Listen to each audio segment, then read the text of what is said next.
अधिगम पुनः प्राप्ति ಅದನ್ನೇ ಕನ್ನಡದಲ್ಲಿ ಕಲಿಕಾ ಚೇತರಿಕೆ ಅಂತೀವಿ. 8वीं कक्षा हिंदी 8ನೇ ತರಗತಿಯ ಹಿಂದಿಯಲ್ಲಿ सीखने के प्रतिफल 4 कलिका फल 4 गतिविधि 3 ಚಟುವಟಿಕೆ 3 और मूल्यांकन गतिविधि ಮತ್ತು ಮೌಲ್ಯಮಾಪನ ಚಟುವಟಿಕೆಗಳಿಗೆ ಸಂಬಂಧಪಟ್ಟಂತೆ ಈ ಒಂದು ವಿಡಿಯೋವನ್ನು ತಂದಿದ್ದೀನಿ.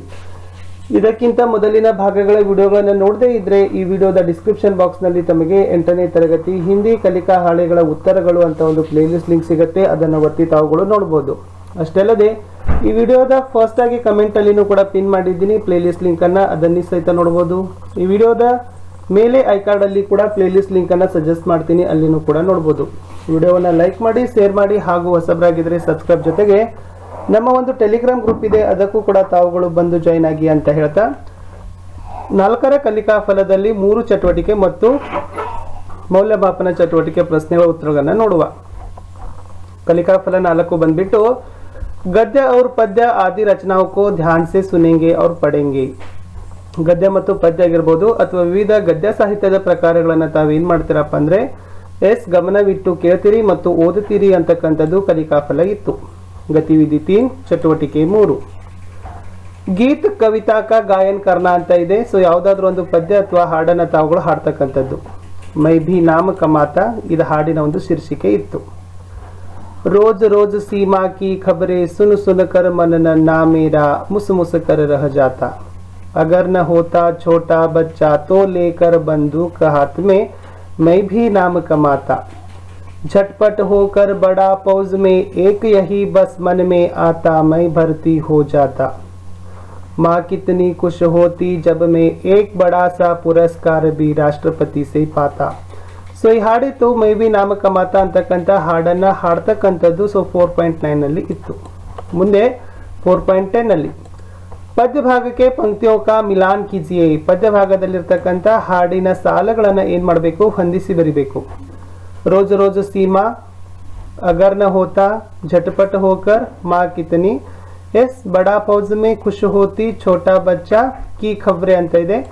ಉತ್ತರ ನೋಡೋದಾದ್ರೆ 4.10 ರಲ್ಲಿ ರೋಜ್ ರೋಜ್ ಸೀಮಾ ಕಿ ಖಬ್ರೆ, ಅಗರ್ ನ ಹೋತಾ ಛೋಟಾ ಬಚ್ಚಾ, झटपट होकर बड़ा फौज में माँ कितनी खुश होती.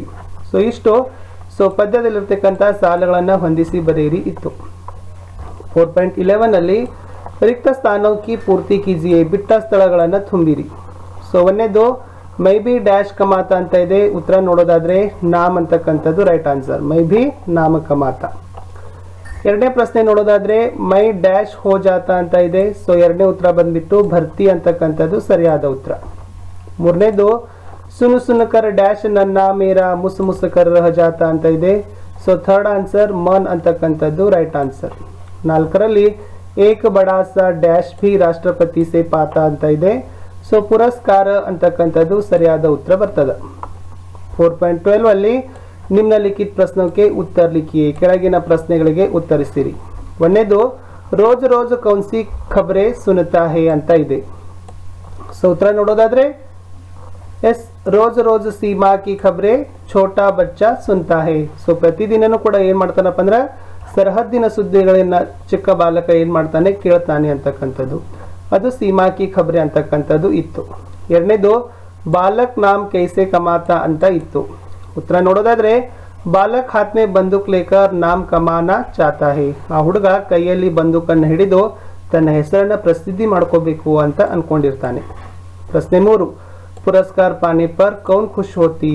ಆ ಪುರಸ್ಕಾರ ಬಹುಮಾನ ಸಿಕ್ಕಾಗ ಯಾರು ಖುಷಿ ಆಗ್ತಾರೆ.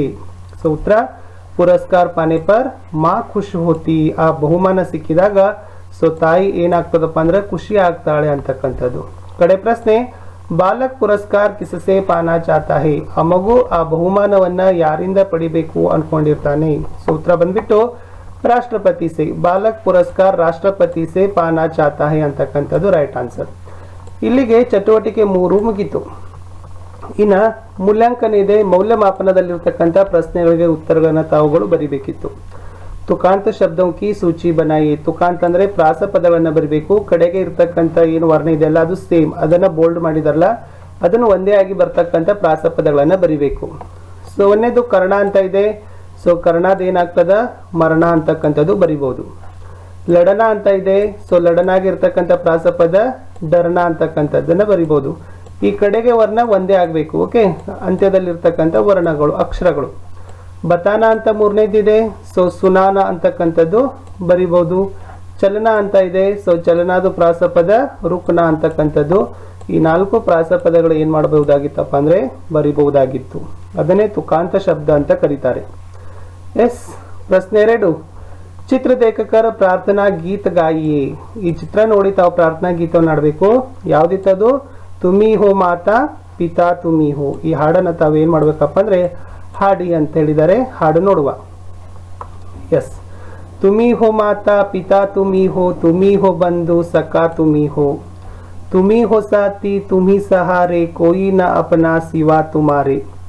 ತುಮಿ ಹೋ ಸಾಥಿ ತುಮಿ ಸಹಾರೆ, ಕೋಯಿ ನ ಅಪನಾ ಸಿವಾ ತುಮಾರೆ.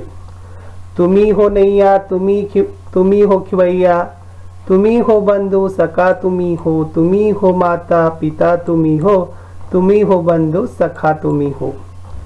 जो खिल सके ना वो फूल हम है, तुम्हारे चरणों की धूल हम है. जो खिल सके ना वो फूल हम है, तुम्हारे चरणों की धूल हम है ಅಂತಕ್ಕಂಥದ್ದು ಹಾಡನ್ನು ತಾವು ಏನು ಮಾಡಬೇಕಾಗಿತ್ತು ವಿದ್ಯಾರ್ಥಿಗಳೇ? ಪ್ರಾರ್ಥನಾ ಗೀತೆಯನ್ನು ಹಾಡ್ತಕ್ಕಂಥದ್ದು ಈ ಚಟುವಟಿಕೆ ಇತ್ತು. ಎಸ್, ಇಷ್ಟೇ ಇತ್ತು ಮೌಲ್ಯಮಾಪನ ಚಟುವಟಿಕೆಯಲ್ಲಿರ್ತಕ್ಕಂಥ 2 ಪ್ರಶ್ನೆಗಳು. ಈ ವಿಡಿಯೋದಲ್ಲಿ ಕಲಿಕಾ ಫಲ 4ರಲ್ಲಿರ್ತಕ್ಕಂಥ ಚಟುವಟಿಕೆ 3 ಮತ್ತು ಮೌಲ್ಯಮಾಪನ ಚಟುವಟಿಕೆ ಉತ್ತರಗಳನ್ನು ಮುಗಿಸಾಯಿತು. ಸೊ ಇಲ್ಲಿಗೆ ಕಲಿಕಾ ಫಲ 4 ಮುಗೀತು. ಇನ್ನು ಮುಂದಿನ ವಿಡಿಯೋದಲ್ಲಿ ನಾವೇನು ಮಾಡ್ತೀವಿ ಅಂತಂದರೆ ಕಲಿಕಾ ಫಲ 5ಕ್ಕೆ ಸಂಬಂಧಪಟ್ಟಂತೆ ಈ ವಿಡಿಯೋಗಳನ್ನು ಪೋಸ್ಟ್ ಮಾಡ್ತೀನಿ 8ನೇ ತರಗತಿಯಲ್ಲಿ. ಸೊ ವಿಜ್ಞಾನ ಮತ್ತು ಸಮಾಜ ವಿಜ್ಞಾನದಲ್ಲಿನೂ ಕೂಡ ವಿಡಿಯೋಗಳನ್ನು ಹಾಕ್ತಾ ಇದ್ದೀವಿ. ವಿಡಿಯೋಗಳನ್ನು ನೋಡಿ. ವಿಡಿಯೋ ಇಷ್ಟ ಆದರೆ ಒಂದು ಲೈಕ್ ಮಾಡಿ, ನಿಮ್ಮ ಫ್ರೆಂಡ್ ಸರ್ಕಲ್ಗೆ ಶೇರ್ಗಳನ್ನು ಮಾಡಬೇಕು, ಸಬ್ಸ್ಕ್ರೈಬ್ಗಳನ್ನು ಸಹಿತವನ್ನು ಮಾಡಬೇಕು. ಏನಾದರೂ ಡೌಟ್ಸ್ ಇದ್ದರೆ ಅಥವಾ ಸಂದೇಹಗಳಿದ್ದರೆ ಕಮೆಂಟಲ್ಲಿ ಪಿನ್ ಸಹಿತ ಮಾಡಿ ಅಂತ ಹೇಳ್ತಾ ಮತ್ತೆ ಸಿಗ್ತೀನಿ ಮುಂದಿನ ಭಾಗದ ವಿಡಿಯೋದಲ್ಲಿ. ಅಲ್ಲಿವರೆಗೂ